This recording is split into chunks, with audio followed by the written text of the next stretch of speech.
Assalamualaikum warahmatullahi wabarakatuh. Apa kabar sahabat-sahabat Sapa GTK semua? Selamat malam, salam sejahtera buat kita semua. Shalom, Om Swastiastu, Namo Buddhaya, salam kebajikan. Sudah lama kita tidak bertemu. Saya ingin menyapa semua Bapak Ibu guru, Bapak Ibu kepala sekolah, pengawas sekolah, tenaga kependidikan, semua dari orang tua murid, praktisi pendidikan, dan semua sahabat-sahabat yang ada di media sosial pada malam hari ini. Semoga semuanya sehat-sehat ya, tentunya bahagia juga lahir dan batin, walaupun kita masih dalam masa pandemi di saat sekarang ini. Kembali lagi jumpa dengan saya Iwan Syahril di Sapa GTK. Kali ini sudah Sapa GTK yang ke-9. Oke. Nah, Bapak Ibu semua, pada hari ini kita nih masih ada euforia Olimpiade ya, dan ini merupakan sebuah momen yang sangat membanggakan dan bersejarah juga buat Indonesia, karena di Olimpiade Tokyo 2020 yang dilaksanakan di 2021 ini, Indonesia kembali sukses meraih berbagai medali termasuk medali emas. Dan ini merupakan sebuah kebanggaan yang sangat luar biasa, dan nanti kita ada cerita uniknya. Ternyata juga ada guru-guru Indonesia yang terlibat di Olimpiade yang nanti insya Allah akan kita hadirkan untuk jadi narasumber di malam hari ini. Nah, secara keseluruhan kontingen Indonesia itu berhasil meraih 1 medali emas, satu medali perak, dan 3 medali perunggu.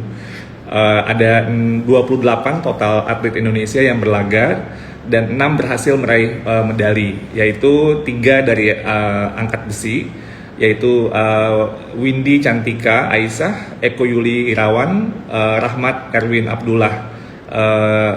Windy dan Rahmat itu meraih perunggu, dan Eko meraih perak. Sementara di bulu tangkis yang selalu jadi langganan kita juga untuk medali, kita sangat berbangga dengan pasangan ganda putri kita, Greysia Poli dan Apriani Rahayu untuk meraih medali emas untuk ganda putri, dan Anthony Sinisuka Ginting di cabang bulu tangkis untuk medali perunggu. Oke, udah lama sekali ya kita nggak ketemu, saling sapa. Terima kasih Pak Ropik, sehat-sehat semuanya. Ibu Atits, terima kasih. Bu Lilianti, waalaikumsalam. Terima kasih sudah bergabung pada Sapa GTK ke-9 pada malam hari ini.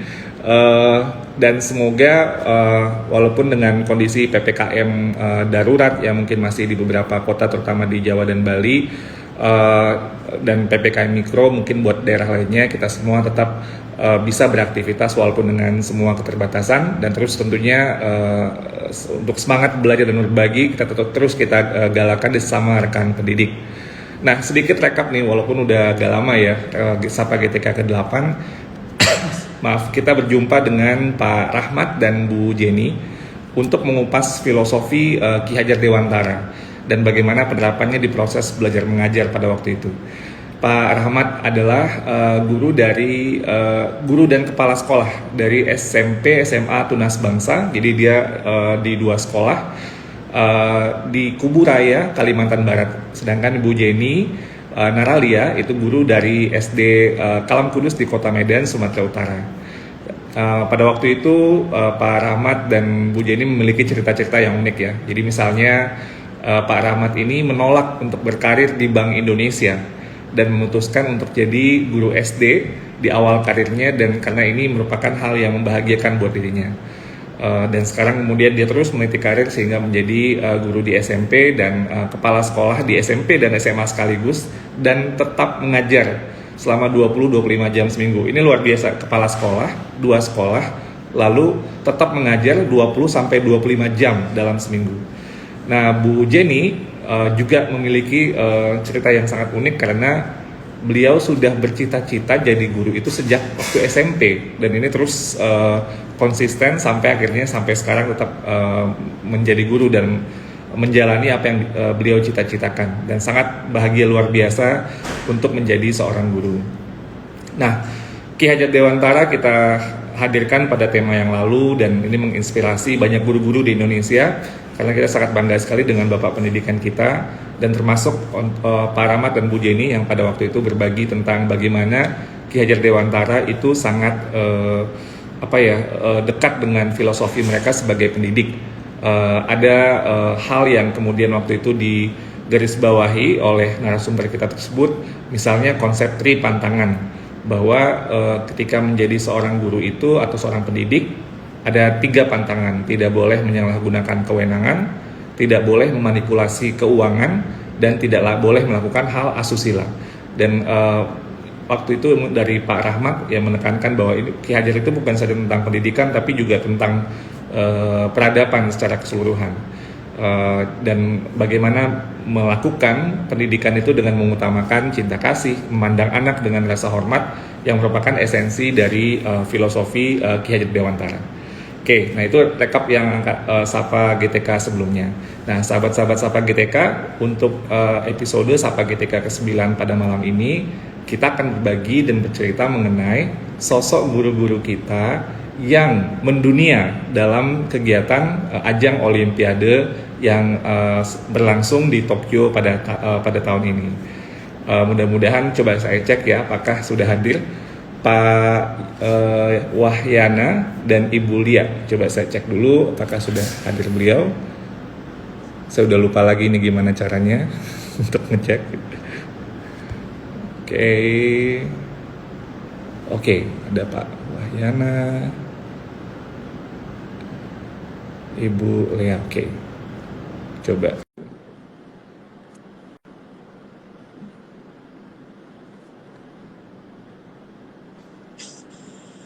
Halo, selamat malam. Waduh, keren. Selamat malam Pak Dirjen. Assalamualaikum Bapak. Waalaikumsalam warahmatullahi wabarakatuh. Luar biasa. Ini jas kita ya, jas Indonesia di Olimpiade ya, Pak Yana Bulia. Bukan, ini official apa ya? Untuk wasit. Uniform ya, official uniform yang kami dapat dari panitia Olimpik di sana, Bapak. Oke. Saya malah tadi kami sudah ini. Saya malah tadi mau ketemu orang olahraga. Oh gitu. Gimana kabarnya Pak Yana, Bulia? Alhamdulillah baik, sehat Bapak. Karantina ini. Oh iya betul ya. 8 hari ya Pak ya. Iya betul. 8 hari ya. Bapak. Taat aturan pemerintah loh. Siap. Kapan? Berarti udah kembali dari Tokyo ya, Bapak Ibu berdua? Sudah di Jakarta Pak ini. Sudah. Oh oke. Kapan balik ke Jakarta? Udah seminggu? Nggak mungkin seminggu. Udah beberapa hari apa kemarin baru? Belum Bapak. Kami tanggal 5 dini hari nyampe Jakarta. 5 dini hari nyampe Jakarta. 5 dini hari. Insya Allah tanggal 12 kami kembali ke daerah masing-masing, Pak. Mohon doanya semoga tetap ini negatif PCR-nya. Iya, itu yang bikin sport jantung saya. Terus kami Bapak. Di sana setiap hari kami swab dan harus negatif, itu syarat untuk tugas. Setiap hari di swab. Pak Yana juga sama, setiap hari di swab. Iya, betul. Tapi pakai modelnya dia pakai saliva, jadi ludah. Air liur, Bapak. Iya, air liur. Jadi tidak sakit, jadi tidak sakit. Setiap pagi kita mengumpulkan air liur itu terus dikumpulkan terus dicek di lab. Hari berikutnya hasilnya muncul. Oh, jadi nggak nyolok, ada orang yang datang terus dicolok tiap hari ya? Tidak, Pak. Tidak. Saya kebayang kalau dicolok tiap hari kebal juga ya lama-lama hidung kita. Tapi waktu mau berangkat itu Pak, kita harus PCR 7 kali berturut-turut selama 7 hari Pak. Oke, selama 7 hari berturut-turut menjelang hari keberangkatan. Sebelum keberangkatan, ya. Itu sudah dikarantina juga atau gimana? Belum, jadi... Pak. Belum. Selama di rumah ya, di rumah itu kami harus menjalani PCR 7 kali, itu 7 hari sebelum berangkat. Jadi ini belum ketemu keluarga nih ya, kumpul-kumpulnya masih. Iya, belum Pak. Oke, ini pasti udah kangen nanti yang di rumah ini, semuanya udah pada nunggu cerita-cerita seru nih kayaknya. Pak Yana, tapi dengan siswa kami ketemu Pak, kami tetap melaksanakan daring. Tetap mengajar online. Ya, kami tetap daring Bapak, tetap. Betul. Baik, baik. Nah, Pak Yana, Bu Lia, kita ini dulu, mungkin sahabat-sahabat Sapa GTK malam ini pasti sudah tahu, tapi saya ingin membacakan, ini mungkin sekilas info dari Pak Yana dan Bu Lia. Nah, Bapak Ibu semua, sahabat Sapa GTK, Pak Dr. Andes Wahyana ini adalah guru PJOK SMPN 4 Patuk Gedung Kidul ya Pak, sekaligus Wakil Betul. Kepala Sekolah Bidang Kurikulum. Betul ya Pak? Betul, Pak. Oke. Dan Pak Wahyana ini adalah wasit andalan kita sampai juga bukan saja nasional seperti yang kita ketahui sampai internasional. Pak Wahyana ini lulusan, nah siapa nih yang alumninya sama? IKIP Negeri Yogyakarta tahun 89. Hobinya selain bulu tangkis ternyata juga ada hobi bola voli ternyata ini. Dan Betul, Pak. Pak Wahyana juga sebagai wasit mulai dari tingkat kabupaten di Sleman, terus sampai provinsi, nasional, sampai juga akhirnya lisensi Badminton World Federation, accredited umpire ya Pak. Dan saat ini menjadi pengurus pusat PBSI sub bidang perwasitan tahun 2020-2024. Waduh, Betul, ini Pak Wahyana ini banyak sekali dimensinya, wakil kepala sekolah kurikulum juga nih, berarti udah mengetahui kurikulum juga, akademik, olahraga, perwasitan, luar biasa. Nah, Bu Lia, Bapak Ibu semua, Bu Lia adalah guru bahasa Inggris SD Negeri Saunggaling 1382. Nah, Bu Lia juga wasit sampai tingkat internasional. Beliau adalah lulusan dari Sekolah Bahasa Inggris dan Sastra Inggris. Nah, siapa nih alumninya? STBA Satya Widya Surabaya tahun 2000. Dan mengajar akta mengajarnya dari UNESA tahun 2005 dan sekarang sedang menempuh PPG dalam jabatan di Unisma tahun 2021. Selain bulu tangkis, Bu Lia juga hobinya. Nah, kalau Pak Wahyana tadi ada voli ya. Bu Lia ternyata senang dengan senam dan line dance, juga berenang, juga membaca. Karena perjalanan karir sebagai hakim garis ditawari sebagai guru PJOK juga selain guru bahasa Inggris. Berlanjut hingga level nasional. Oke. Nah, ini udah rame di sini Pak Yana dan Bu Lia. Nanti saya mungkin bergiliran ya, Pak Yana atau Bu Lia. Boleh, kita Pak. mungkin awal dulu tentunya karena kita ini komunitasnya lebih banyak guru, pendidik, praktisi pendidikan. Mungkin bisa bercerita, Pak Yana dulu deh, mungkin yang lebih duluan. Pak, kenapa sih jadi guru, Pak? Apa yang mengawali kisah Bapak itu kemudian akhirnya masuk sebagai seorang guru profesinya? Silakan Pak Yana. Ya baik Pak, mohon izin untuk bercerita bahwa yang mendasari ada 3 hal Pak untuk saya. Yang pertama bahwa dulu di SD itu guru agama saya mengajari bahwa manusia yang baik itu adalah yang bermanfaat bagi orang lain. Itu yang pertama.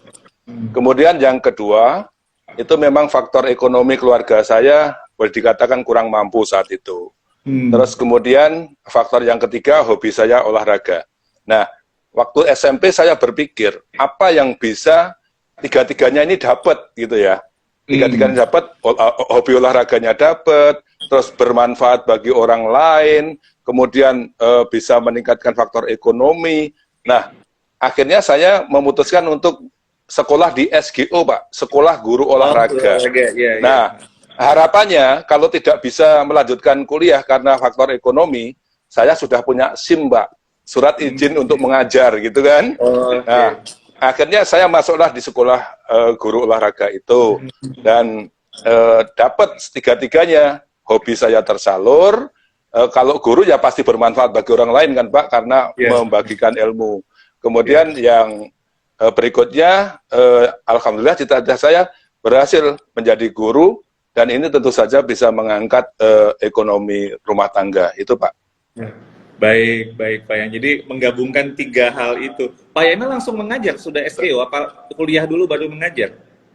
Kuliah dulu Pak, alhamdulillah karena lulus dari 153 yang lulus itu, yang diterima saat itu di IKIP Negeri Yogyakarta, hanya 2 orang Pak. saya di S1, kemudian yang satunya ada Ibu siapa ya itu, Suharisni atau apa, di D2. Hanya 2 itu lulusan SGO yang diterima di IKIP Negeri Yogyakarta saat itu. Dan oke, dan Bu Suharti juga di bidang olahraga atau itu guru SD Pak karena D2 waktu itu? Sama olahraga dan dia juga sekarang ngajar di SMP juga. Oke, baik. Pak Yana, siapa yang jadi inspirasi Pak Yana sebagai seorang guru? Ya, sebelumnya om saya juga guru, ya, jadi saya setiap hari itu selalu komunikasi dengan beliau. Dan saya pikir loh, guru itu ternyata ya, apa ya, kalau saya dari kepribadian Pak, seorang guru itu kan kepribadiannya pasti harus berusaha untuk baik kan, karena apa ya, menjadi suri tauladan bagi warga masyarakat, bagi anak didiknya, dan lain sebagainya. Oke. Jadi Om Pak Yana juga seorang guru. Guru apa Pak? Betul. Om guru. Kalau dulu guru bahasa Jawa. Guru bahasa Jawa. Oke, di sekolah SMP, SMA.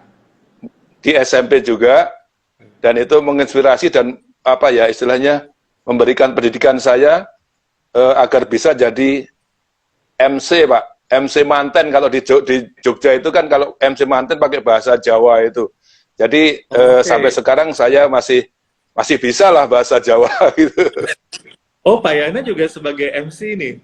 MC kalau ada acara pernikahan. Iya betul Pak. Waduh, keren sekali. Ini dimensi lain nih dari Pak Yana. Ternyata ada bakat public speaking di MC juga Pak. Iya Pak. Oke, luar biasa. Kita pindah dulu ke Bu Lia. Bu Lia, ceritanya apa Bu Lia? Kalau Pak Yana tadi itu ada 3 hal yang ingin digabungkan jadi satu sehingga ketemulah jawabannya menjadi guru dan gurunya olahraga. Kalau Bu Lia apa ceritanya? Ya, mohon izin. Apakah tersesat di jalan yang benar atau itu saya ini kebalikannya Pak Yana jadinya ya. Kalau saya sebetulnya tidak ada cita-cita jadi guru, inginnya jadi public relation, jadi pekerja kantor yang berhubungan dengan human gitu ya, dengan orang, karena saya suka bicara gitu. Seneng ngomong gitu. Iya, saya milih bahasa Inggris karena memang gemar Pak dari sekolah. Lalu ada seorang guru saya itu bilang begini, salah satu cara belajar yang paling efektif itu dengan cara mengajar. Jadi kamu setelah menerima ilmu dari guru di sekolah, kamu ajarkan kembali ke adikmu, ke siapa, ke tetangga. Itu saya praktekkan. Kok lama-lama jadi keterusan gitu. Padahal saya ambilnya sastra Inggris ya, bukan keguruan. Lalu pada waktu itu saya coba aja honorer di satu SDN di belakang rumah gitu, dekat, tinggal jalan 5 menit. Nah, dari situ awalnya, terus kepala sekolah menyarankan ambil akta mengajar aja. Nah, saya tahun 2005 setelah menikah itu sama suami, sudah silakan ini aja jadi guru aja, diteruskan begitu. Ternyata menjadi guru itu enak sekali. Saya menemukan passion di situ, jadi nikmat sekali gitu kalau ada siswa kita yang, Mem, saya suka sekali bahasa Inggris karena diajar oleh Mem, atau kok seneng ya ternyata belajar ini, pelajaran ini nggak susah gitu. Itu tantangan tersendiri bagi kami ini ya, para guru. Gimana caranya siswa ini pertama cinta dulu gitu sama subjeknya, sama pelajarannya. Kalau sudah suka, apapun akan dilakukan, kan begitu Pak? Itu yang saat ini sedang jadi pemikiran gitu. Kami ini di Surabaya ya, terutama guru-guru di Surabaya, saya yakin semua setuju dengan saya. Jadi menimbulkan passionnya anak-anak dulu, baru kalau konten itu nanti gitu kan. Jadi ketemunya itu justru sesudah mengajar ya tadi tidak tersesat sengaja, itu tadi. tidak sengaja Ya seperti itu. Nah, Bu Lia, nanti saya juga ke Pak Yana juga tanya, apa pengalaman dari awal karir sampai sekarang sebagai seorang pendidik, ya nanti Pak Yana mungkin juga sebagai seorang wakil kepala sekolah mungkin ada dimensi lainnya, tapi sebagai seorang pendidik itu dari awal sampai sekarang mungkin ada satu hal atau pengalaman yang tidak pernah terlupakan atau sangat berkesan. Monggo Bu Lia dulu, nanti saya ke Pak Yana. Iya, saya Pak, begini, kebetulan di sekolah yang sekarang saya mengajar itu siswanya dari menengah bawah, Bapak. Jadi beberapa siswa kami itu ada yang anak jalanan, jadi mereka ada yang jadi pengamen, ada yang pedagang asongan. Nah, saya bilang ke mereka yang mereka itu pengamen itu kan otodidak seninya ya. Saya bilang ke mereka, kalian itu kalau ingin bisa bahasa Inggris nih, karena saya bidangnya bahasa Inggris, coba aja nyanyi ngamennya pakai lagu bahasa Inggris gitu, yang sederhana. Nanti mereka yang mau ngasih 500, nggak jadi 500, jadinya 5.000, saya bilang. Ternyata dipraktekkan. Saya pernah ketemu di perempatan jalan, saya naik motor, ada murid saya, mereka nggak tahu karena kita pakai ini ya Pak, masker. Iya, mereka nyanyi lagu ya ABC begitu. Dan itu membuat saya, ya Allah, ternyata omongan saya dilakukan gitu sama mereka. Iya Pak. Dan itu membuat bangga, saya terenyuh gitu sama mereka. Mereka ini sebetulnya ingin maju sekali gitu. Luar biasa. Jadi guru digugu dan ditiru itu beneran kejadian ya sama Bu Lia ya. Jadi dipraktekkan apa yang Bu Lia sampaikan oleh kepada anak murid tadi. Terima kasih. Insya Allah seperti itu. Ini anak SD ya Bu Lia ya, anak SD kan? Saya di SD Bapak. Ya, wow, oke. Pak Yana gimana Pak? Pengalaman apa yang paling tidak bisa terlupakan selama menjadi seorang pendidik Pak Yana? Ya, kalau di dalam pendidikan sebetulnya semua tidak terlupakan ya Pak ya. Tapi ada sisi-sisi lain dari dimensi guru ini yang saya ingin cerita lebih apa ya. Pada saat dulu kan kita masih terima kupon beras ya Pak ya. Kupon beras itu pada saat ada pembagian kupon begitu, teman-teman guru itu selalu nitip kepada saya. Karena ya jelek-jelek dulu saya sudah ada mobil gitu kan, teman-teman itu semua titip ke saya, Pak, gitu. Ini tolong nanti nanti diampirkan di pasar untuk dijual gitu Pak. Nah ada kejadian begini Pak, sebetulnya sudah saya catat semua, oh si A itu sekian kilo, si B sekian kilo. Nah setelah begitu saya pergi ke pasar, saya jual beras itu. Nah, keesokan harinya saya ketemu pada Bapak Ibu Guru, saya bagi uang. Loh, kok uangnya kurang? Kok uangnya kurang? Loh, saya kok malah nggak dapat bagian gitu kan? Akhirnya saya nombok, itu yang pengalaman yang tidak bisa terlupakan, Pak. Nah, terus ada lagi yang menarik, Pak, karena saya di gunung ya, Pak ya. Di gunung itu, dan anak-anak kan rata-rata jalan kaki 5, 6, sampai 7 kilo gitu, Pak. Nah, pada saat anak-anak yang tinggal searah dengan perjalanan saya kan 40 kilo dari rumah. Itu mereka kadang menunggu di tepi jalan begitu.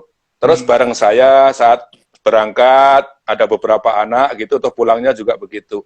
Tahu-tahu dari orang tua mereka, itu kalau pas panen, Pak, kalau di gunung kan ada panen macam-macam itu. Panen jagung kami diantar ke sekolah, panen kacang, panen kedelai, panen mangga, dan lain sebagainya itu sekolah diantar Pak. Jadi pada saat mereka ngantar itu, wah kita bagi-bagi, jadi wah antara warga dengan sekolah itu seperti sudah menyatu begitu ya Pak. Ini yang kami suka. Mungkin kalau sekarang bisa dicari KPK itu gratifikasi gitu ya Pak ya. Tapi itu suasana apalagi ini daring, akrab sekali. Kalau daring ya, itu tambah lebih ini ya Pak ya, lebih challenge sekali. Iya. Iya. Jadi karena di pegunungan Pak, rasa kekeluargaannya itu luar biasa Pak, luar biasa. Iya. Dan kalau di kurikulum Pak, itu sebenarnya kalau masalah KBM tidak ada masalah Pak, cuma pada saat pergantian kurikulum itu memang ya teman-teman banyak yang ini kan menyesuaikan, mengeluh dan lain sebagainya. Apalagi sekolah kami sekarang termasuk sekolah penggerak Pak, ada kurikulum baru yaitu Merdeka Belajar. Nah ini untuk kelas 7 kita terapkan Pak. Nah, terus yang susah lagi pada saat awal-awal dulu itu banyak guru yang kekurangan jam untuk itu Pak, sertifikasi. Jadi kami bagaimana caranya supaya semuanya bisa lolos sertifikasi. Nah itu dengan Bapak Kepala Sekolah memikirkan tentang hal itu Pak. Yaitu yang kadang-kadang bikin kita apa ya, sudah sampai rumah pun masih memikirkan mereka gitu. Jadi sebagai seorang pemimpin itu agak lebih dimensinya agak lebih luas Pak ya. Jadi bukan saja untuk kita dan murid, tapi juga bagaimana semua warga sekolah, guru-guru yang ada juga terus bisa meningkat dari waktu ke waktu gitu ya Pak Yana. Betul Pak, betul sekali. Harus memikirkan semuanya. Iya, Pak Yana, iya mudah-mudahan nanti juga pasti ada kesempatan buat guru-guru kita semakin luas lagi untuk PPG bisa kita dapat sertifikasi tadi. Tapi yang menarik Pak Yana juga wakil kepala sekolah bidang kurikulum. Ini kan sekolah penggerak Pak. Sekolah penggerak nanti itu kan ada eksperimentasi berbagai macam inovasi-inovasi pembelajaran. Pak Yana udah ikut pelatihan komite pembelajaran ya berarti? Sudah Pak, sudah kemarin sudah ikut itu, kemudian kami sudah melaksanakan IHT dan lain sebagainya. Oke. Ini berarti bakal seru nih Pak Yana. 3 tahun ke depan Pak Yana mentransformasi sekolah dengan semua ide-ide inovasi dan kebebasan untuk berinovasi. Karena itu yang kita inginkan. Sekolah itu kan, ini kan undang-undang Sisdiknas kita sebenarnya otonomi itu kan ada di sekolah ya Pak, manajemen berbasis sekolah gitu. Jadi kita ingin mendorong itu bisa kita lakukan, tapi tentunya kuncinya itu ada di SDM kan Pak Yana. Jadi kalau SDM-nya itu oke, itu walaupun kondisi yang mungkin banyak sekali tantangan dan keterbatasan bisa kita lakukan gitu. Nah itu yang kita coba nih dengan eksperimentasi di sekolah penggerak, karena sekolahnya bervariasi. Sekolah penggerak bukan sekolah unggulan seperti program yang lama, tapi adalah sekolah yang memiliki komitmen yang kemudian leadernya, pemimpinnya itu, berarti ini kepala sekolah Pak Yana keren ini. Bisa untuk iya Pak, bagus Pak. Iya, kuncinya di situ Pak. Kalau kepala sekolah penggerak itu adalah di kepala sekolahnya, itu leadernya bagus. Jadi sehingga kita melihat kalau kan teorinya gini, kalau pemimpinnya itu bagus, sebenarnya ekosistem sekolah kita, guru-guru kita bisa maju itu dimulai fondasinya di sekolah. Jadi nggak harus nunggu dulu ada workshop penugasan atau apa gitu, tapi dari sekolahnya sendiri sebenarnya bisa mengelola peningkatan kompetensi dan lain-lain. Jadi leader yang bagus gitu. Nah ini kita mencoba untuk itu. Jadi walaupun sekolahnya ada di daerah yang sulit, sekolahnya itu mungkin masih sekolah yang banyak sekali tantangan, tapi kalau leadernya bagus, itu terseleksi untuk jadi sekolah penggerak. Berarti ini Pak Yana punya leader yang bagus, dan Pak Yana sebagai wakil kepala sekolah kurikulum nih, berarti tantangannya luar biasa, pasti keren juga. Nanti saya tunggu deh. Insya Allah saya ke Gunung Kidul Pak Yana, ke sekolahnya Pak Yana. Iya Pak, kami tunggu Pak. Siap. Nah, ini Bapak Ibu berdua ini kita masuk ke topik yang ditunggu-tunggu oleh banyak orang. Ini kan dari guru ya. Lalu nih ceritanya apa? Saya juga penasaran juga nih. Apa yang kemudian membuat Bapak Ibu berdua itu kemudian menjadi masuk ke dalam perwasitan, khususnya bulu tangkis. Ini ceritanya itu gimana gitu? Kok dari guru memikirkan kemudian perwasitan, dan karirnya itu ternyata ada levelingnya juga sampai akhirnya membawa nama bangsa dan negara ke Olimpiade. Pak Yana, silakan Pak Yana dulu cerita gimana Pak ceritanya ini Pak, awal mulanya. Ya. Jadi begini Pak, sekali lagi dulu memang masih berbicara masalah ekonomi kan Pak ya. Jadi guru saat itu saya terima honor baru 88.000 atau berapa gitu di tahun itu. Tahun berapa itu Pak Yana? 90. Saya tak 95 ya, 95 itu. Terus ada temen gitu ya, ada temen nawarin mau nggak ini jadi hakim garis, jadi belum jadi wasit Pak, ditawarinnya hakim garis gitu di tingkat kabupaten itu. Seperti apa sih tugasnya hakim garis, saya kan nggak tahu persis gitu kan. Terus ya itu tadi karena hobi olahraga, oke lah saya coba, mudah-mudahan saya bisa. Nah akhirnya saya jadi hakim garis itu di kejuaraan bulu tangkis selama 2 tahun Pak. Nah tahun 2000 itu ada penataran wasit tingkat Kabupaten Sleman, saya ditawarin lagi, mau nggak jadi wasit? Kalau mau, ikutlah penataran. Oke lah, saya coba dulu gitu. Nah, setelah mencoba, ikut penataran, ikut ujian begitu, ya alhamdulillah hasilnya kok bagus gitu katanya. Nah, terus teman-teman itu mendorong, kamu bisa, kamu lanjut saja gitu. Nah, pada saat itu kan terus oleh Kabupaten Sleman diajukan ke tingkat provinsi untuk ujian provinsi gitu. Ya alhamdulillah hasilnya juga memuaskan begitu. Nah dari itu mulailah saya berpikir apakah saya lanjut terus atau tidak. Teman-teman mendorong, pokoknya lanjut terus dan Pemprov PBSI DIY mendukung. Akhirnya saya dikirim 2005 itu dikirim untuk ujian nasional dan alhamdulillah lulus. Nasional itu ada 2 tingkatan Pak, nasional B, nasional A. Nasional B itu kebetulan di Yogyakarta saya lulus. Selang 1 tahun saya dipanggil untuk ujian nasional A di Indonesia Open Surabaya tahun 2006 saat itu. Nah, kalau nasional A itu mulai dari teori, kemudian mewasiti, wawancara, itu sudah pakai bahasa Inggris. Ya, saya akui saat itu kemampuan bahasa Inggris saya belum begitu bagus. Mbak Lia tahu persis itu, ya. Tapi saya tetap berusaha, Tapi untuk mencoba. Semangatnya jempol 2, Bapak. Jempol 4 kalau saya bisa angkat kaki. Pak Yana Iya, Pak. ini beneran. Ya, Kok bisa Nah, tahu? setelah Kok itu- bisa tahu Pak? Kenalan Apanya? Ya tahu, Maksudnya karena kami sudah belajar bahasa ini. Inggris jangan sama Bu Lia. enggak Pak, saya otodidak Pak. Saya otodidak. Ya, Jadi itu beliau ini 2006. sering konsultasi kepada teman-teman yang dirasa mungkin kemampuan bahasa Inggrisnya lebih dari beliau, nggih. Dan beliau pantang Nasional. menyerah orangnya. Nasional A itu tingkat nasional tapi harus bisa bahasa Inggris. Kalau nasional B berarti masih nggak apa-apa pakai bahasa Indonesia gitu ya Pak, kira-kira beda. Betul Pak. Oke. Nah, berawal dari itu Pak, karena saya dinyatakan lulus, nah itu mendorong saya untuk belajar bahasa Inggris lebih giat lagi. Nah, setelah lulus dari Surabaya itu hanya selang 1 bulan Pak, saya dikirim Indonesia untuk ujian Asia Accreditation di Kuala Lumpur, Malaysia. Dari 11 negara peserta semuanya dinyatakan lulus. Nah, setelah itu 2 tahun kemudian 2008 saya dipanggil Badminton Asia untuk ujian Badminton Asia Certification di Johor Bahru. Alhamdulillah lulus juga. Nah, mulai dari situ karier saya sudah mulai istilahnya meningkat dan di tahun 2012 saya dikirim oleh Badminton Asia untuk mengikuti ujian BWF Accreditation di Chiba, Jepang.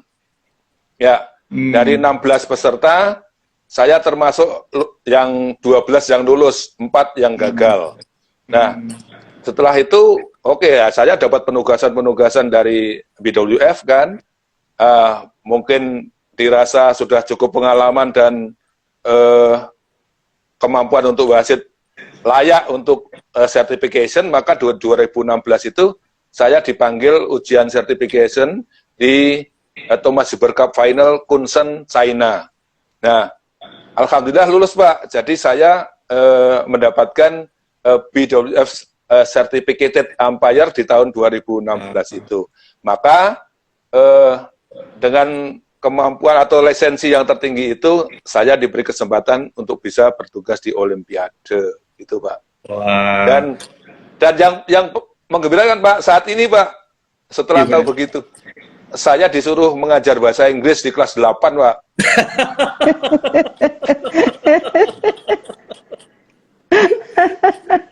Jadi karena udah go international, level Pak Yana berarti bahasa Inggrisnya ini sudah selevel sama guru bahasa Inggris nih Pak Yana. Benar juga ya Pak? Sebetulnya belum, tapi ya saya berusaha untuk sebaik-baiknya Pak. Iya, iya. Pak Yana, wah saya mendengar paparan Pak Yana barusan itu perjalanannya panjang sekali Pak ya. Artinya dimulai Betul. dari coba-coba, tadi melihat dan karena faktor ekonomi, coba lihat wah apa yang bisa saya kerjakan, ya udah kerjain coba-coba, dibilang sama temen, bagus coba ini dan Pak Yana coba terus, dan saya yakin ini pasti perjalanannya ups and downs-nya banyak ya, dinamikanya pasti luar biasa. Tapi Pak Yana Betul. terus konsisten sampai kemudian bisa mencapai tingkat yang tertinggi. Ini sebuah ciri khas seorang pembelajar Pak Yana. Jadi tanpa Pak Yana sadari, saya nggak tahu, mungkin Pak Yana juga sudah berefleksi karena Pak Yana juga sebagai pendidik ya. Tapi tanpa Pak Yana menyatakan itu tadi di cerita Pak Yana, dalam kepala saya Pak Yana adalah seorang pembelajar sepanjang hayat gitu. Karena Pak Yana nggak merasa mentok gitu. Saya nggak bisa, saya coba. Dicoba dan level yang lebih tinggi saya coba lagi. Terus tadi ada mentok misalnya bahasa Inggris, Pak Yana nggak nyerah gitu. Pak Yana oke, saya coba gitu. Pokoknya nggak bagi Pak Yana sepertinya nggak ada cara, nggak ada jalan, nggak ada alasan untuk tidak gitu. Jadi nggak ada alasan untuk menyerah. Coba terus dan akhirnya itu membawa Pak Yana pada sampai tingkat yang tertinggi dan pengakuan level tertinggi untuk dunia perwasitan. Itu menurut saya sebuah inspirasi dan teladan bagi kita semua, dan Pak Yana menjiwai itu sebagai seorang pendidik. Jadi bukan saja saya yakin Pak Yana sebagai seorang guru yang mengajarkan kepada anak, tapi Pak Yana adalah bagian dari teladan itu sendiri. Jadi luar biasa Pak Yana. Salut saya sama Pak Yana sebagai seorang pembelajar Terima kasih, Pak. yang menjadi teladan buat kita semua. Bu Lia, nah Bu Lia ini lebih aneh Pak Yana, karena dia guru bahasa Inggris, ya. Dia guru bahasa Betul, Inggris, Pak. tersesat di jalan yang benar gitu ya. Terus kemudian Iya, masuk jadi dunia perwasitan. Kalau dilihat olahraganya kan tadi banyak, bisa senam, bisa ngedance atau berenang. Bulu tangkis salah satunya. Loh ini kok bisa ke perwasitan, ini gimana ceritanya Bu Lia? iya, Silakan. Bapak. Saya itu justru kebalikan dari Pak Yana. Kalau Pak Yana mungkin kendalanya di bahasa. Jadi dulu awal saya kan tadi menceritakan saya pernah menjadi guru honorer di satu SDN gitu ya dekat rumah. Itu guru olahraganya beliau itu wasit. Wasit sudah tingkat provinsi pada waktu itu Provinsi Jawa Timur. Nah, beliau itu begini menyampaikan, Bu Lia, teman-teman wasit Indonesia itu semua ilmu perwasitannya sebetulnya bagus-bagus. Cara mereka memimpin bagus, tidak kalah dengan wasit dari luar negeri. Tetapi selalu terhalang kendala komunikasi bahasa internasional. Nah, sekarang ini Indonesia nggak punya wasit wanita. Bagaimana kalau ikut yuk sama saya? Ikut apa? Saya bilang gitu. Ikut ini belajar wasit. Nggak mau, saya nggak tahu. Pegang raket aja saya diketawain gitu kan. Nggak bisa, badminton nggak pinter. Kalau lawan ibu-ibu PKK di kampung saya siap. Kalau main yang bagus nggak. Dia bilang enggak, saya ajari ini bisa dipelajari kok. Ini saya beri bukunya, silakan dibaca. Nah pada waktu itu saya tidak baca Pak, saya tidak baca. Terus terang saya nggak tertarik sama sekali. Terus beliau itu suatu saat ngajak saya sama teman gitu, yuk kita cari keringet gitu kan. Ternyata beliau sedang ini privat. Jadi mengajar privat bulu tangkis gitu ya. Kami disuruh jadi hakim garis. Mulainya dari situ. Ayo ikut yuk. Kamu kan anak kuliahan butuh tambahan duit buat ini, buat apa? Jajan. Ini nanti kita dapat loh kalau jadi hakim garis di turnamen ini. Dari situ awalnya, lalu koordinator wasit di Surabaya mengajarkan ke kami ini, diikutkan penataran, lalu diikutkan ujian wasit provinsi, lulus. Saya sampai, ya awalnya babak belur Pak, diprotes pemain kanan, kiri. Ini kok begitu keputusannya? Loh ya, saya babak belurnya justru di cara membuat keputusan. Bukan begitu harusnya gitu. Pemain marah-marah. Nah, sampai ada yang berteriak lantang, ini wasit lulusan mana? Harus sekolah wasit lagi gitu. Tapi saya mikir begini, eh, koordinator wasit saya terus kasih dorongan, ini ilmu yang bisa dipelajari, ayo dibaca, harus dibaca Law of Badminton. Nah, Law of Badminton untuk saat ini memang masih berupa bahasa Inggris gitu. Semua aturan, instruction to technical official juga semua dalam bahasa Inggris. Belum kita bahasa Indonesia kan, mungkin ke depan akan kami bahasa Indonesia karena hal-hal semacam itu yang teman-teman wasit lainnya itu yang kurang kuasai begitu. Nah, saya diberi kesempatan waktu itu karena kami perempuan, Pak ya. Jadi sempat terhenti, saya sempat terhenti karena hamil melahirkan gitu kan. Jadi harus belajar lagi dari nol. Itu perjuangan saya di situ. Saya masih ingat sekali tahun 2003 melahirkan bulan 9, bulan 12 harus berangkat ke Bali ujian nasional B. Itu kalau nggak suami saya dorong, berangkat aja, saya nggak berangkat. Tapi suami saya udah berangkat aja, ini kesempatan gitu ya. Alhamdulillah lulus. Dengan babak belur gitu ya lulusnya. Terus tahun babak belurnya ya itu tadi Pak, karena habis stagnan ya, kami pause gitu untuk setahun karena cuti hamil melahirkan tadi, tidak ikut turnamen apa-apa, jadi mental, lebih kepada mental. Kalau ilmunya mungkin masih membekas di sini, tetapi mental. Saat saya harus menghadapi pemain yang mungkin agak nakal, terus mereka tricky gitu ya, trik. Itu yang saya masih ada rasa takut waktu itu karena sempat terhenti. Nah, setelah pasca itu saya bilang ke koordinator, saya habis ini pengen diundang ke turnamen apapun, kecil besar saya harus tugas, saya bilang gitu. Beliaunya, oh iya, Porseni SD saya diikutkan, apapun diikutkan. Akhirnya mental itu kembali lagi, rasa percaya diri saya balik lagi. Tahun 2005 kalau nggak salah saya dikirim wasit ujian nasional A di Jakarta, waktu itu Indonesia Open ya, 2005 kalau nggak salah. Lulus dengan predikat termasuk 3 besar. Padahal bukan dari olahraga Bapak. Terus kemudian diberi kesempatan ke Asia. Di Asia kami juga termasuk 3 besar. Waktu itu kebetulan peringkat 3 besar ini diraih perempuan semua. Jadi memang Asia waktu itu sedang mencari wasit wanita untuk gender equity gitu ya, untuk kesetaraan gender. Karena 30% petugas itu memang harus harus ada perempuan. Lalu kami, kemudian dikirim lagi ke Badminton Asia Certificated. Nah, setelah itu saya berhenti lagi karena hamil anak kedua. Hamil anak kedua, mental nol lagi gitu kan. Mental nol lagi, langsung dipanggil Indonesia Open yang kejuaraan luar biasa di Jakarta yang penontonnya terkenal di seluruh dunia kan, heboh gitu ya.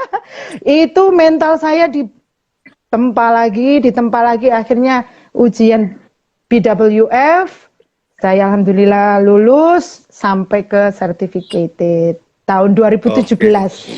Nah kebetulan Olimpiade kemarin saya kaget loh, kok saya dipanggil tugas, padahal kan tahun 2017 baru lulus, harusnya saya belum gitu. Ternyata memang ya itu tadi memenuhi gender equity. Ya alhamdulillah kami dipercaya Pak, dari Asia itu Indonesia itu masih dipercaya gitu. Ya, wow. Ya alhamdulillah itu rezeki, jadi ya saya pikir rezeki gitu ya. Bu Lia juga ini ya, sama dengan Pak Yana tadi, bahwa perjalanan itu tidaklah kayak mungkin orang kalau melihat seperti garis lurus aja gitu ya. Penuh perjuangan sebenarnya. Tadi Bu Lia cerita pasang surutnya, mentalnya yang itu juga naik turun, kadang-kadang down lagi, harus dikembalikan lagi. Tapi kemudian ketika rasa percaya diri itu bisa kembali, itu akselerasi jadi cepat lagi gitu ya.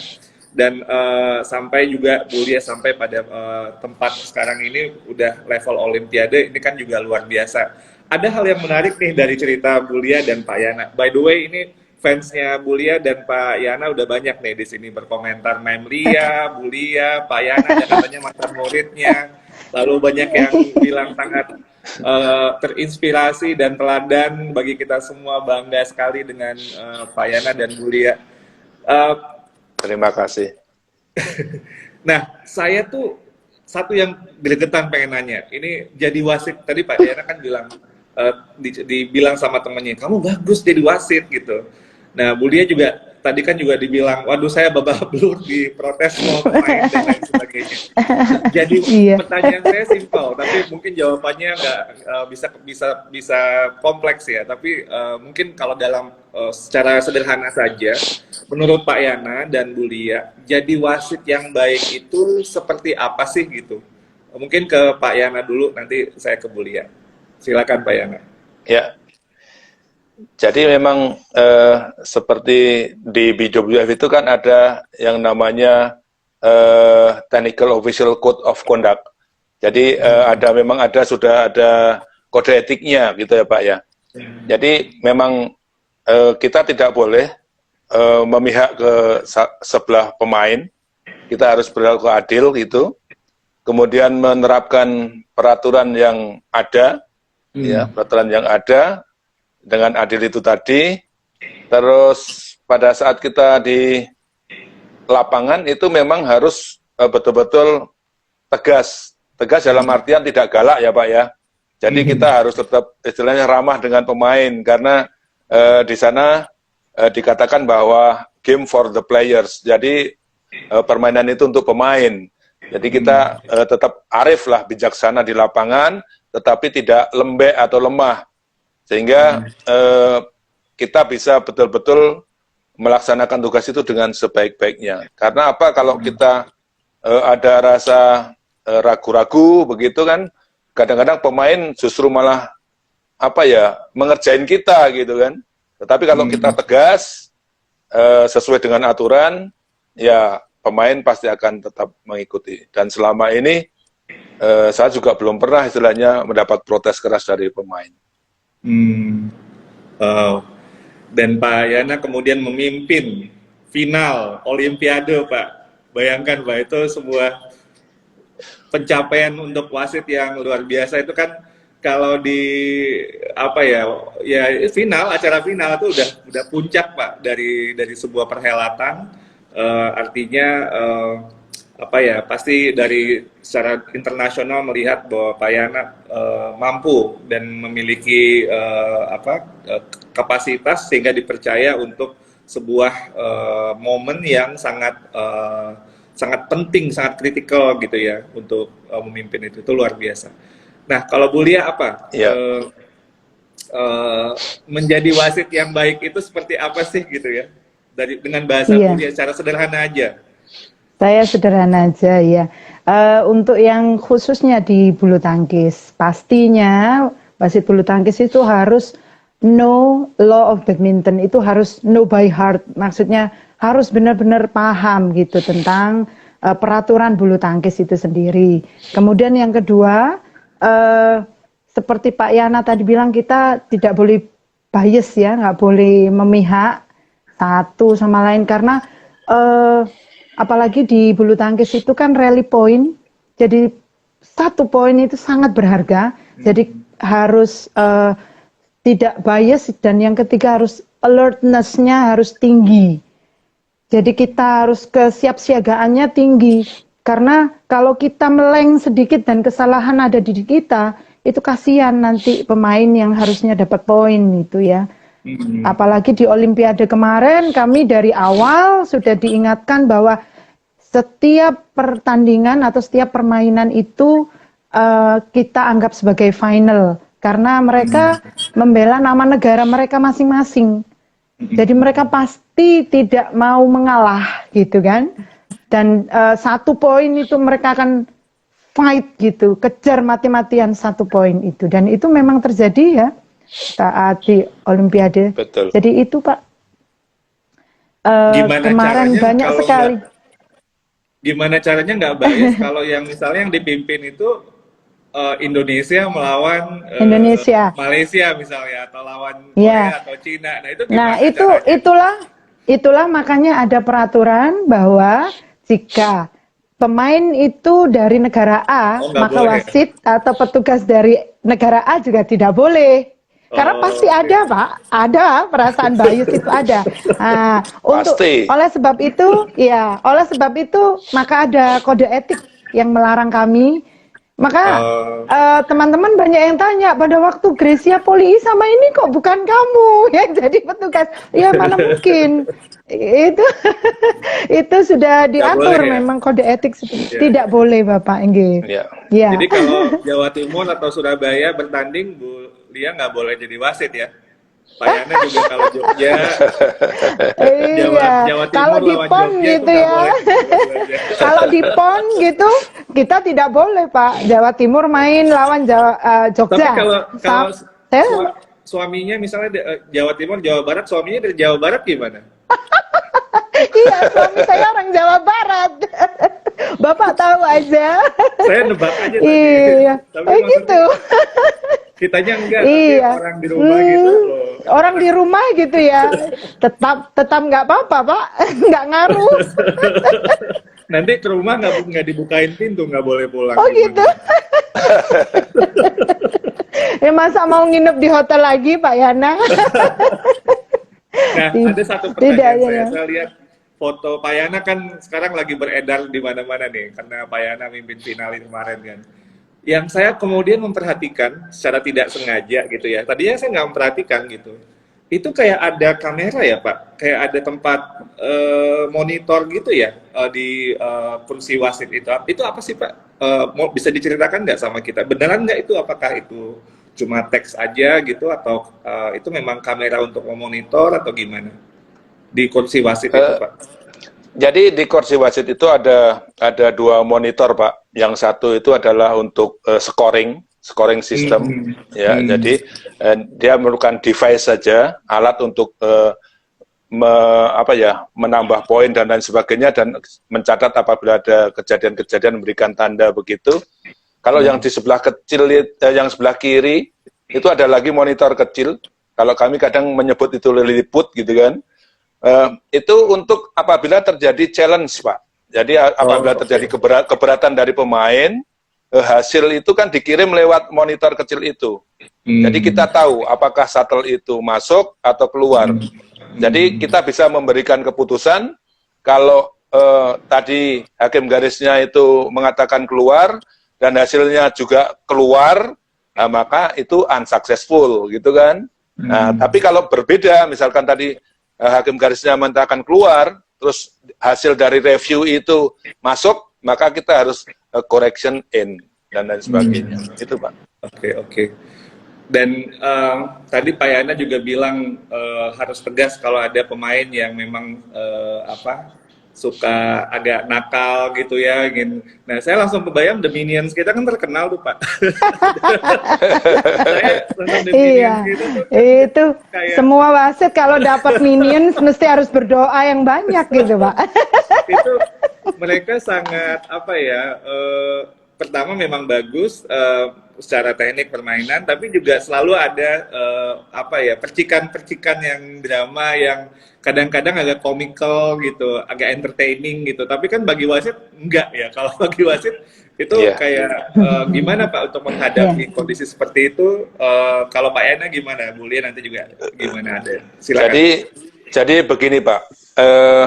Selain law of badminton, kita kan punya namanya ITTO, Instructional to Technical Officials. Yaitu ada juga yang mengatur bahwa apabila pemain itu melakukan hal-hal yang tidak benar, itu kita disarankan yang pertama memberikan caution atau peringatan.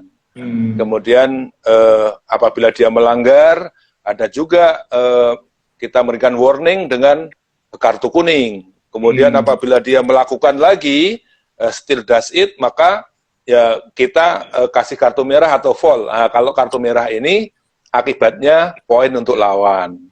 Nah itu Pak. Jadi sebenarnya kita itu sudah dibekali dengan itu tadi, instruction tadi, bahwa pertama caution, atau jika memang betul-betul itu pelanggaran berat, langsung bisa kartu merah gitu, Pak. Oh gitu ya, bisa langsung kartu merah ya. Iya, bisa. Oke. Bu Lia, tadi Bu Lia cerita juga di protes-protes pas awal-awal itu kan ceritanya. Nah, mungkin Bu Lia pernah nggak dapat pengalaman internasional nih Bu, internasional itu si pemain yang yang bermain yang Ibu jadi wasit itu mencoba-coba nih testing wasitnya dan apa yang jelas mungkin gitu. paling menarik dari yang pernah Bu Lia hadapi. Iya, biasanya kalau selama ini menurut pengalaman kami, ini mungkin Pak Yana juga pasti setuju, biasanya itu pemain dari benua Eropa yang seperti itu, mencoba. Gitu. Kalau dari Asia itu biasanya mereka kalem. Iya. Justru dari Eropa yang ada ini. Justru betul, karena ini pendidikan dasar mereka ya di keluarga. Mereka diperbolehkan untuk mengutarakan apapun gitu kan, keberatan apapun. Kalau di kita orang Asia atau orang Timur kan, sama orang lebih tua mesti walaupun ada keberatan masih menahan diri. Tetapi orang Eropa tidak seperti itu. Keberatan sedikit apapun mereka pasti akan mendekati kita dan bertanya. Nah, di saat itu apabila jawaban kita logik gitu ya, logik bagi mereka itu logika masuk akal bagi mereka, mereka tidak akan memperpanjang. Itu yang saya dapatkan di selama menjadi wasit bulu tangkis di sini.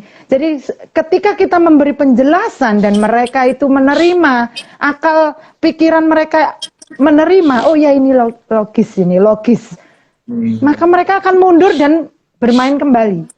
Mereka akan menerima apapun keputusan kita. Nah, apalagi kalau kita stick to the rule misalnya, kita tetap pada peraturan. Oh, mereka tidak akan berani. Siapapun itu, mau Peter Gade, mau siapa? Iya, mau si Axelsen, mau si Antonsen, siapapun dari Eropa yang dulu yang terkenal selain Denmark ada Inggris, main Inggris juga. Senengnya mereka itu kalau sebetulnya mereka tidak salah protes. Mereka hanya mempertanyakan kenapa kamu membuat keputusan seperti itu dan itu tidak salah. Menurut mereka tidak salah gitu. Nah, kalau pemain Asia cenderung mereka paling cuman mengerutkan gini, ya sudah, kembali lagi ke posisi. Itu untuk pemain yang mungkin notabene belum punya nama, tetapi kalau pemain Asia yang sudah sangat terkenal, ya mereka pasti akan mempertanyakan, karena mereka juga tahu aturan, ya. Seperti Lee Chong Wei, Mas Taufik Hidayat, ya mereka tahu sekali peraturan, gitu. Minim itu mereka, gitu. Ya. Kalau pemain bola juga semakin ini dia semakin tahu, makin terkenal itu semakin banyak dramanya juga ya, itu juga gitu ya. Gitu. Tapi wasit harus betul-betul jeli ya kalau nggak ngerti. Tapi kami memang sudah paham juga psikologis mereka, jadi tipe-tipe maksudnya karakter dari mereka itu kami sudah paham karena sering ya kami memimpin di lapangan dan melihat saat mereka bertanding kita juga pelajari seperti itu. Kita juga berdiskusi dengan istilahnya teman sejawat nih, sejawat sesama wasit gitu ya. Kami berdiskusi kalau menemukan jika ada case seperti ini itu kita sebagai wasit itu harusnya bagaimana untuk menyelamatkan jalannya pertandingan gitu. Yang memang artinya itu semuanya di wasit pun ada semacam forum gitu. Jadi sesudah memimpin sebuah pertandingan itu lalu kemudian ada semacam debriefing atau forum untuk refleksi atau ada mentornya juga atau gimana? Pasti ada, Pak. Jadi nanti dievaluasi lagi bareng-bareng gitu ya Pak Yana? Betul. Kami selalu ada workshop ya, istilahnya workshop untuk umpire workshop. yang diadakan oleh Badminton Asia atau BWF. Oh iya, Pak Wahyana ini juga asesor di Asia, Bapak. Asesor wasit. Beliau ini banyak banget titelnya. Jadi Pak Yana Beliau juga salah ini satu kehormatan. wasit-wasit internasional Betul. yang lain. Di Asia, Bapak Inggih. Wah, luar biasa. Sekarang kita dari pengalaman Bapak Ibu di bidang perwasitan bulu tangkis, apa yang kemudian bisa ditarik ketika Bapak Ibu sebagai seorang guru, sebagai seorang pendidik? Apa dimensi atau bagian dari perwasitan ini yang menurut Pak Yana, Bu Lia ini ini relevan sekali untuk konteks pendidikan, terutama di sekolah Bapak Ibu masing-masing. Pak Yana dulu mungkin, silakan Pak. Ya, kalau kami kadang menyampaikan kepada anak bahwa di bulu tangkis itu sportivitas sangat dijunjung tinggi, Pak. Jadi sebagai contoh kecil saja, misalkan ketika selesai rally, shuttle berada di daerah dia, ya kan, dia sudah kalah rally itu pasti kesel dan lain sebagainya. Tetapi dia harus mengembalikan shuttle itu ke lawan atau memberikan shuttle itu ke lawan. Nah, ini adalah salah satu yang pendidikan yang sebetulnya luar biasa di situ. Bagaimanapun kita kesalnya, bagaimanapun marahnya kita karena kita kalah rally, tetapi kita harus memberikan shuttle itu kepada pihak lawan dengan baik, itu Pak. Karena apa, kalau dia memberikan shuttle itu kepada lawan tidak baik, bisa saja sebagai seorang wasit kita memperingatkan. Itu Pak. Jadi disitulah pendidikan yang sebetulnya luar biasa. Jadi apapun kondisi kita harus tetap terus melakukan hal yang baik walaupun itu sesulit apapun gitu ya Pak Yana. Betul, betul. Kalau Bu Lia apa mungkin dari bidang perwasitan yang Bu Lia lihat relevan untuk tugas Ibu sebagai seorang pendidik? Sebetulnya banyak Pak. Selain yang disebutkan sama Pak Yana tadi, satu, kami itu belajar tentang disiplin. Punctuality itu sangat penting. Ketepatan waktu itu yang mungkin siswa kita juga banyak gitu ya. Jam karet gitu ya. Jadi pembelajaran pukul 7, kadang mereka baru masuk daring itu jam 7 sudah lewat gitu, padahal gurunya udah nunggu. Nah itu kami sangat-sangat belajar tentang manajemen waktu. Punctuality is very important. Disiplin ya, di situ kedisiplinan. Yang kedua adalah semangat pantang menyerah. Itu yang saya tadi lupa tambahkan, jadi wasit juga harus tidak boleh menyerah, pantang untuk menyerah, selalu belajar dan selalu belajar.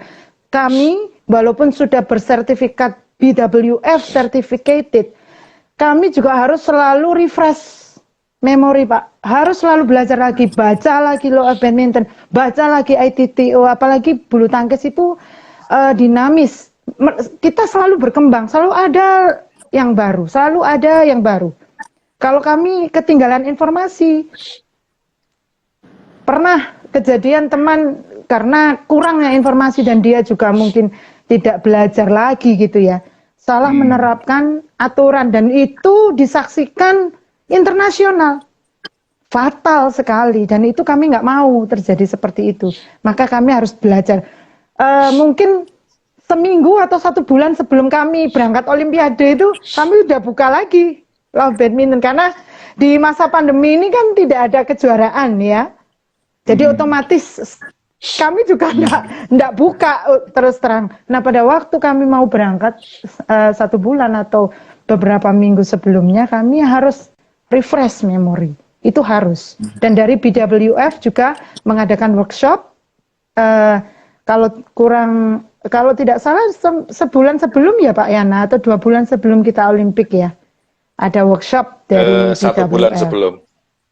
1 bulan sebelum, itu untuk refreshing memori gitu Pak. Jadi luar biasa di perwasitan ini, yang kami dapatkan dan bisa kami terapkan di anak didik kami gitu pada kegiatan kami sehari-hari ya, profesi kami sehari-hari adalah guru, jadi itu terbawa gitu secara otomatis. Nah, baik Pak Yana, Bu Lia, ini kita udah menuju ke closing ini sekarang. Oh, iya. Apa mimpi? Jadi ada 3 hal. Apa mimpi Bapak Ibu sebagai seorang pendidik yang sampai saat ini masih belum ini dan masih ingin terus untuk dicapai? Yang kedua, mungkin buat teman-teman yang juga melihat dunia perwasitan nih, sekarang mendengar cerita Pak Yana sama Bu Lia jadi tertarik, mikir juga, oh ternyata jadi perwasitan nih bisa keren juga nih, bisa sampai ajang olimpiade dan lain sebagainya. Ini saya lagi loading ya, bisa kedengeran nggak Pak Yana, Bu Lia? Halo?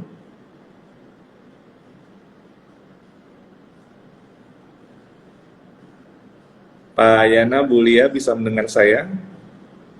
Baru saja sinyalnya nggak bagus Pak, jadi Oke, saya ulang ya. Iya. Jadi Iya. yang pertama, apa mimpi Pak Yana, Bu Lia sebagai seorang pendidik yang masih ingin terus dicapai, yang sekarang ini masih belum dan ingin mencapai itu? Yang kedua, ini sahabat Sapa GTK yang hadir pada saat ini mungkin juga terinspirasi tentang perwasitan. Ternyata untuk dunia perwasitan ini seru juga ya, sesudah mendengar cerita Pak Yana sama Bu Lia. Apa mungkin terserah pesan-pesan Pak Yana untuk mereka semua, dan yang terakhir tentunya pesan-pesan untuk seluruh guru pendidik yang ada di Indonesia pada saat ini. Jadi silakan. Pertama, mimpinya sebagai seorang pendidik, pesan untuk yang ingin juga mungkin menggeluti dunia perwasitan, dan pesan untuk para guru pendidik seluruh Indonesia. Saya persilakan Pak Yana dulu. Ya, baik Pak. Yang pertama mimpi saya di perwasitan dulu Pak ya. Yang pertama yaitu karena saya saat ini menjabat Subdit Perwasitan PPSI ya, pengurus pusat. Maka mimpi saya bahwa ingin menciptakan wasit-wasit muda yang berkualitas. Maka mulai tahun ini pada saat nanti kami mengadakan pelatihan ujian nasional, itu kami memprioritaskan bahwa orang-orang tersebut sudah bagus di dalam bahasa Inggris, sehingga nanti kedepannya bisa kita push ke tingkat Asia maupun BWF. Jadi kami memang masih punya mimpi Indonesia. Sekarang yang BWF certificated tinggal 2, saya dengan Mbak Lia. Ya harapannya nanti muncullah wasit-wasit BWF certificated yang banyak gitu kan. Ya, itu mimpi saya untuk ke depan di perwasitan. Kalau di dunia pendidikan Pak, ya semua guru pasti mengharap putra-putrinya atau siswa-siswinya itu berhasil di dalam kehidupan yang akan datang begitu kan. Sebagai seorang guru kita memang harus menanamkan kepada anak didik kita bercita-cita untuk memajukan negara kita, Pak. Jadi memang ya harus siap menerima tongkat estafet sehingga mereka bisa membawa negara kita ini negara yang lebih maju dari posisi saat ini. Itu. Kemudian kalau pesan dan kesan atau pesan kepada Bapak Ibu guru, saya hanya berpesan bahwa jangan pernah menyerah. Kemudian seperti moto yang saya dapatkan itu, bahwa orang yang baik adalah orang yang bermanfaat bagi orang lain, itu harus tetap dipegang. Kemudian selalu meningkatkan kemampuan di dalam mengajar dengan metode-metode yang tepat, apalagi saat ini posisinya dalam masa pandemi, yang mana pada masa pandemi ini kita dianjurkan untuk menguasai beberapa aplikasi yang bisa digunakan untuk bertemu atau bertatap muka dengan para siswa. Dan ini memang luar biasa dari Bapak Ibu guru yang dulunya gaptek ya, istilahnya nggak mengenal teknologi, sekarang banyak ya, ada Zoom meeting, ada Google Classroom, macam-macam lah, ada permainan Kahoot. Ya, jadi ini betul-betul situasi yang sulit, tetapi kalau kita mengambil hikmahnya, banyak juga hikmahnya, di mana Bapak Ibu guru bisa meningkatkan kemampuannya secara online. Ya, ya kita berharap semoga pandemi ini segera berakhir sehingga kita bisa bertatap muka dengan anak-anak kembali, tetap semangat dan jaga kesehatan. Itu aja, Pak. Terima kasih Pak Yana, luar biasa. Jangan menyerah. Lalu masa pandemi ini justru kita semuanya harus kesempatan untuk bisa belajar banyak hal walaupun dengan semua keterbatasan yang kita alami, dan kemudian kita tetap mengutamakan kesehatan. Dan tadi Pak Yana juga menyampaikan mimpinya, saya ternyata berhadapan dengan the only two certified BWF ya Indonesia. Ini ternyata guru-guru loh dua-duanya, ini luar biasa. Saya baru bangga banget saya nih tahu ini ya, wasit level tertinggi itu ternyata adalah guru-guru Indonesia gitu. Di Indonesia cuma 2 bapak dan ibu ini, memang harus kita perbanyak lagi nih. Saya setuju banget Pak Yana, dan mimpi Pak Yana bahwa anak-anak kita harus siap untuk menerima tongkat estafet bangsa ini, karena kita harus terus bisa lebih baik dari saat ini. Terima kasih Pak Yana sudah sharing Sama-sama, mimpinya, Pak. pesan-pesannya buat kita semua. Silakan Bu Lia. Bu Lia bagaimana? Iya, sebetulnya ada beberapa yang sama dengan Pak Yana. Tapi karena saya perempuan, jadi saya itu butuh teman di sini. Impian saya ingin mendapatkan punya teman wasit wanita ini yang banyak juga. Kalau bisa jangan 30% gitu ya. Ya kalau Jangan bisa khawatir Pak Lia, sudah gitu kami dengan siapkan. Iya, itu mimpi saya Pak. Jadi kebetulan wanita satu-satunya yang BWF certificated baru saya. Tapi di bawah saya ada yang sudah, beliau itu berasal dari Sulawesi Selatan. Beliau saat ini sertifikatnya adalah Badminton Asia Certificated. Jadi satu step lagi BWF. Iya, ini sedang kami persiapkan beliaunya. Kemudian untuk impian sebagai pengajar, apalagi bidang saya bahasa Inggris, kita tahu bahasa Inggris tidak bisa untuk berkomunikasi dengan dunia internasional tidak bisa menghindari, harus, itu suatu keharusan. Oleh sebab itu kenapa saya bertahan di SD, karena saya mikir pondasi itu yang paling penting. Pendidikan dasar, kalau mereka sudah suka bahasa Inggris dari mulai awal, dari usia dini di pendidikan dasar, insya Allah guru SMP SMA-nya tinggal gampang sekali gitu memberi pelajaran. Tapi kalau di pendidikan dasar, betul, kalau di pendidikan dasarnya kurang kuat pondasinya, maka apapun, semudah apapun mereka juga nggak akan mau gitu, mereka akan lari. Jadi impian saya ingin ya seluruh siswa-siswi di Indonesia ini mampu berbahasa Inggris, tidak gaptek. Dan yang kedua, kepercayaan diri harus dibangun dari mulai sekarang. Jadi harus pede, harus confident. Entah siapapun yang dihadapi, mungkin karena saya orang Surabaya ya, saya bonek. Jadi saya ngajarkan ke siswa saya, be the real bonek, saya bilang. Bonek sejati itu, bonek sejati bukan yang suka bertengkar-tengkar itu, yang suka kalau kalah main terus bertengkar karena nggak terima, tidak. Tetapi tidak malu untuk berusaha, tidak malu untuk gagal, tapi terus mencoba, terus nanti lama-lama, insya Allah kan Tuhan itu akan memberi jalan gitu. Itu impian saya kepada anak-anak saya ya, terutama di sekolah saya. Kemudian untuk pesannya saya kira hampir sama dengan Pak Yana, never give up. Apalagi di pandemi ini, kami juga merasakan kesulitan ya sebagai seorang pengajar untuk menyampaikan ilmu ini, apalagi sekarang kami pengajar ini dituntut untuk menguasai TPEC kan ya, teknologi, pedagogik, dan ya kontennya juga. Jadi luar biasa.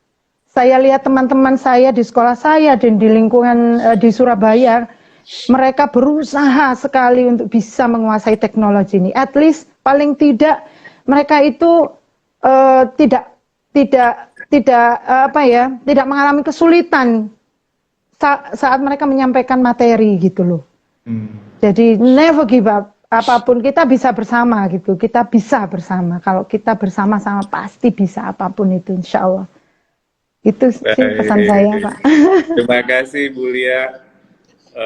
Tadi Pak Yana sudah mengamini buat program wasit perempuan 30%, itu jangan 30% lagi. Pak Yana bilang udah disiapin programnya sebagai Ketua Subdivisi Perwasitan PBSI. Jadi itu Bu Lia udah disiapin sama Pak Yana, tinggal nanti kolaborasi ini gimana lebih banyak bibit-bibitnya dipupuk terus sehingga sampai pada selevel atau udah level tertinggi seperti Ibu Bapak berdua.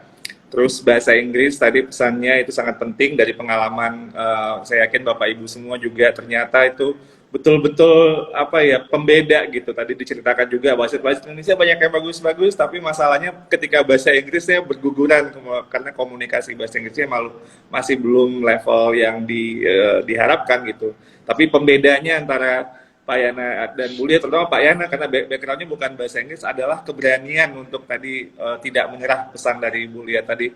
Terus Pak Yana juga bilang, pokoknya coba gimana pun pasti nanti ada caranya. Dan percaya diri ya, tadi Bu Lia juga menekankan percaya diri itu penting sekali. Kata-kata be the real bonek itu adalah jangan menyerah, jangan negatifnya, jangan takut untuk gagal gitu, jangan negatifnya, betul Pak, jangan nanti yang justru yang buat ribut-ributnya, tapi yang lebih kepada semangat pantang menyerahnya. Semangat pantang menyerahnya itu betul. Resiliensi ya, daya juang ini mungkin juga seperti di olahraga, ketika justru karakter kita itu dites ketika kita dalam posisi bukan baik-baik saja, pada posisi yang betul-betul under pressure, banyak sekali masalah. Nah disitulah test of kita sebagai biasanya manusia itu, ya disitulah momen ketika kita sebenarnya bisa membuat perbedaan. Dan sekali lagi Pak Yana, Bu Lia, kami sangat bangga sekali dengan Ibu Bapak berdua. Ini adalah Makasih, Pak. Indonesia yang sudah membawa nama negara sampai ke level internasional dan membuktikan juga bukan saja prestasi, tapi juga sebenarnya bagi saya itu adalah proses Bapak Ibu sampai pada baik sebagai seorang guru maupun sebagai wasit. Itu bukanlah proses yang terlihat mudah, dan kadang-kadang kita mungkin juga termasuk ini inspirasi buat anak-anak kita juga, bahwa ya kita harus melalui proses itu, dan proses itu mungkin yang jauh lebih penting daripada memikirkan nanti saya dapat apa, hasilnya apa. Proses inilah yang sebenarnya akan membentuk kita, membentuk karakter kita. Dan ya tadi Bu Lia juga bisa menyampaikan tidak akan sia-sia gitu ya kalau kita sudah berjuang. Dan ada yang juga saya tadi juga sangat sepakat adalah kebersamaan. Kita ini kan ada ekosistem ya yang saling membantu. Tadi Pak Yana juga bilang bahwa itu selalu ada forum yang nanti setelah wasit bertugas, kita evaluasi sama-sama, lalu kemudian kita juga coba untuk belajar dari berbagai macam feedback, masukan. Dan sebagai guru juga seperti itu sebenarnya. Kunci dari guru kita untuk bisa bangkit itu bukan ada guru-guru yang hebat sendiri-sendirian, justru ketika terbentuk sebuah komunitas yang saling mendukung, yang saling menguatkan, saling memberikan feedback, dan saling mau untuk belajar dan terus untuk bergerak maju. Dan itulah yang kita inginkan dengan generasi baru untuk pemimpin-pemimpin kita di sekolah. Ya dengan adanya program guru penggerak, dengan adanya sekolah penggerak, itu sebenarnya kan leadership Pak, Bapak Ibu. Itu leadership yang kita inginkan. Jadi kita yakin bahwa pada akhirnya yang akan membuat perbedaan yang tahu kondisi lapangan dan inovasi-inovasi yang sesuai dengan kondisi sekolah, kondisi murid-muridnya, itu adalah para guru-guru. Tapi ya kadang-kadang tadi yang Bu Lia bilang mungkin kurang percaya diri. Nah kalau kepala sekolahnya bisa menjadi coach, bisa menjadi mentor, itu akan mengangkat ekosistemnya sehingga dia bisa melakukan transformasi dan inovasi. Mudah-mudahan Pak Yana, Bu Lia terus membawa nyala semangat kita untuk melakukan transformasi di semua bidang, khususnya di bidang pendidikan, juga untuk olahraga Indonesia karena kita tentunya banyak sekali bakat dan saya juga sering menemukan dalam berbagai kesempatan kekurangan orang Indonesia itu biasanya adalah percaya diri. Percaya diri kita biasanya ya udahlah saya udah mentok lah segini gitu ya. Yang kayak Pak Yana tadi itu perjalanannya kan betul-betul bagi saya kayak from zero to hero kan Pak. Jadi betul-betul dari awalnya coba-coba aja, bahasa Inggrisnya juga aduh gimana ini caranya. Tapi dengan keyakinan growth mindset, Pak Yana berhasil untuk mengatasi termasuk tantangan bahasa yang menjadi problem kita yang klasik gitu ya. Pak Yana bisa lalui itu. Itu membuktikan bahwa sebenarnya bukan kata Thomas Alva Edison itu bukan genius, itu hanya 1% bakat. 99% itu adalah keringat. Jadi kita harus betul-betul untuk berjuang. Sebenarnya itulah kuncinya, bukan bakat. Karena kadang-kadang kita merasa mentok karena nggak ngerasa ada bakatnya. Tapi sebenarnya kita punya kemampuan untuk belajar dan berkembang. Terima kasih sekali lagi Pak Yana, Bu Lia atas berkenannya meluangkan waktu kepada kami di Sapa GTK. Sama-sama Pak Dirjen. Kami juga terima kasih Bapak. Kami yang merasa terhormat ini juga merupakan apresiasi yang cukup tinggi dari Pak Dirjen ini. Terima kasih saya. Mohon dukungannya terus Bapak. Saya merasa sebagai orang Indonesia, warga negara yang sangat bangga dengan Bapak Ibu berdua dan saya sebagai seorang guru Pak. Jadi saya juga guru kan. Oh iya. Jadi bangga sekali saya tak begitu mengetahui bahwa loh ini ternyata yang jadi wasit di Olimpiade ini adalah guru-guru gitu loh. Ini hal yang bagi saya adalah sebuah kebanggaan juga sebagai bagian dari korps guru-guru juga Pak. Oke. Kami ada satu Pak, mohon izin silakan, menyampaikan. Ya, kami tidak mungkin bisa seperti ini juga tanpa dukungan Bapak. Jadi kami mohon dukungannya terus ke depan gitu untuk terus berkiprah di sini Bapak. Ya. Jadi ya kami juga di kesempatan ini mengucapkan terima kasih kepada semua pihak yang sudah mensupport kami hingga kami menjadi seperti ini. Terima kasih Bu Lia, terima kasih Pak Yana. Kita akan tutup dengan pantun Bu Lia. Dari Gunung Kidul, Surabaya hingga ke negeri Sakura. Di Olimpiade Tokyo harumkan nama Indonesia. Pak Yana dan Bu Lia banggakan bangsa dan negara. Teladan bagi murid dan pendidik semua usia. Jalan-jalan ke kota Balikpapan, di waktu malam nyala obor terus berpijar. Guru Indonesia adalah teladan dan harapan bagi semua siswanya. Ciptakan merdeka belajar. Terima kasih sekali lagi. Terima kasih. Aduh, saya terharu Bapak. Luar biasa Pak. Aduh, luar biasa sekali pantunnya Pak. Terima kasih Bapak. Semua sahabat Sapa GTK, ini merupakan hal yang sangat spesial bagi kita, membuktikan guru-guru Indonesia bagaimanapun kondisi latar belakang semuanya itu bisa untuk menjadi prestasi dan membuat harum nama bangsa dan negara kita. Sekali lagi terima kasih kepada Pak Yana dan Bu Lia, semoga kita semua selalu diberi nikmat kesehatan, berkah, petunjuk, rezeki dari Tuhan Yang Maha Esa. Semoga kita diberi umur panjang dan insya Allah nanti bisa bertemu secara luring gitu ya. Dan ini masa karantinanya nggak kerasa. Amin. Segera berkumpul dengan keluarga yang pasti sudah tidak sabar menunggu jumlah ini Surabaya dan di Yogyakarta. Terima kasih, sampai bertemu lagi di Sapa GTK selanjutnya. Mohon maaf kalau ada salah-salah kata. Saya Iwan Syahril, mohon undur diri dulu. Sampai bertemu lagi dan wassalamualaikum warahmatullahi wabarakatuh. Om Santi Santi Santi Om. Waalaikumsalam warahmatullahi wabarakatuh. Terima kasih. Sama-sama Pak. Pamit ya Pak, makasih.